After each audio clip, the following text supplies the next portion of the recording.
Olá pessoal, sou a Vitória, sou estudante de Física no Instituto de Física da Universidade de São Paulo e eu vou falar um pouco sobre o meu trabalho de identificação de pigmentos feito no Laboratório de Arqueometria e Ciências Aplicadas ao Patrimônio Cultural, o LACAPC, lá do IFUSP.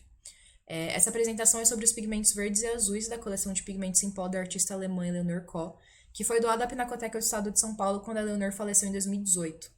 Nesse mesmo ano, a Pinacoteca cedeu amostras da coleção para o LACAPC para a gente fazer a identificação dos pigmentos, e os pigmentos verdes e azuis que eu vou mostrar aqui, então, são só uma parte de todo o estudo que a gente está fazendo. Bom, vamos começar contextualizando o trabalho. A gente está na área da arqueometria, que é uma área interdisciplinar que basicamente estuda os objetos do patrimônio cultural. E as técnicas físicas e químicas que a gente utiliza, elas podem trazer informações tanto sobre o processo criativo ou de manufatura, quanto do estado de conservação dos objetos ou das obras que a gente está interessado em estudar. E essas técnicas aí, no geral, elas são técnicas de espectroscopia e técnicas de imageamento. Mas aqui, para a identificação dos pigmentos, a gente pode se restringir somente às técnicas de espectroscopia. E, bom, eu gosto muito dessa frase aqui que diz que a cor está sempre relacionada com a composição química e estrutural do material em causa, para dizer que o que está por trás da identificação dos pigmentos é simplesmente a identificação da composição molecular do nosso material. E que, além disso, cada cor tem uma estrutura química específica associada a ela. Isso vai significar, então, que se a gente conseguir identificar a composição química das nossas amostras, a gente consegue identificar o pigmento que a gente tem em mãos de maneira bastante objetiva. Quanto às técnicas, até então utilizamos a fluorescência de raio-x e a espectroscopia Raman nas identificações. Ambas são técnicas não destrutivas e de instrumentação portátil, que são características bastante importantes para as técnicas utilizadas na arqueometria.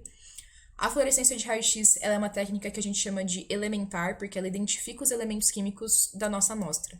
E ela é baseada aí no processo de excitação dos átomos das amostras. A gente faz isso irradiando elas com raio-x, mas o que a gente está interessado é em detectar o que a gente chama de raio-x característicos, que é a radiação que é emitida no processo de desexcitação do átomo. Isso acontece de maneira espontânea e essa radiação ela tem energia característica para cada elemento químico, e é por isso que a gente consegue fazer a identificação dos elementos. Já a espectroscopia Raman, ela é uma técnica de espectroscopia vibracional e ela traz informações sobre o composto molecular como um todo.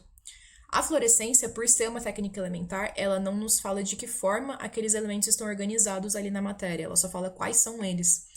E isso dificulta muito a distinção de materiais que são compostos pelos mesmos elementos ou que têm estruturas parecidas. E é por isso que é bastante interessante a gente usar essas duas técnicas em complemento. Essa daqui, esses são as amostras dos pigmentos verdes. A coleção está dividida em prateleiras. Os pigmentos verdes estão nas prateleiras 9 e 10, eles são em 20, e deles 4 ainda não foram identificados. Já os pigmentos azuis estão nas prateleiras 10 e 11, eles são 25 pigmentos, e 5 deles ainda não foram identificados. Essas aqui são as tabelas com os resultados gerais. A gente vê que entre os verdes a gente tem 5 verdes viridian ou verdes óxido de cromo. A diferença entre esses aqui é basicamente essas moléculas de água hidratando o composto. Em seguida a gente tem um pigmento verde verdígris, um pigmento verde terra, um verde cromatato de cobalto, 2 titanatos de cobalto, 2 verdes fitalocianina e 3 verdes de cobalto. E já entre os azuis, a gente tem aqui um conjunto de 9 pigmentos que são azuis de cobalto, eles têm algumas diferenças entre eles aqui. Em seguida, a gente tem 5 pigmentos que são azuis ultramarinos, 2 que são azuis de cerúleo e 4 que são azuis da Prússia. Aqui é um exemplo, esses são os espectros dos pigmentos verdes viridian ou verdes óxido de cromo. Esses 4 aqui estão agrupados porque eles têm basicamente a mesma composição. Além do cromo, em maioria, eles têm também um pouquinho de cálcio e um pouquinho de potássio. E já esse outro aqui tem um espectro bem mais puro, formado basicamente por cromo, e é por isso que ele está separado. E aqui é o espectro Raman do pigmento 1 da prateleira 9, para mostrar como essas informações se complementam e se ajudam. A análise XRF mostrou ali grande presença de cromo no espectro. E quando a gente vai olhar o espectro Raman desse pigmento, a gente vê o pico aqui que está identificado a presença do óxido de cromo, que é justamente o composto que a gente tem aí nesses pigmentos, verde viridian e verde óxido de cromo. Bom, essa é a bibliografia base para o meu trabalho, e eu gostaria de finalizar agradecendo a minha professora orientadora, a professora Márcia Risuto, a Wanda, a técnica lá do LACAPC, e todo o grupo do laboratório que está sempre perto para ajudar, e também a todas as agências e organizações que apoiam o projeto. Muito obrigada!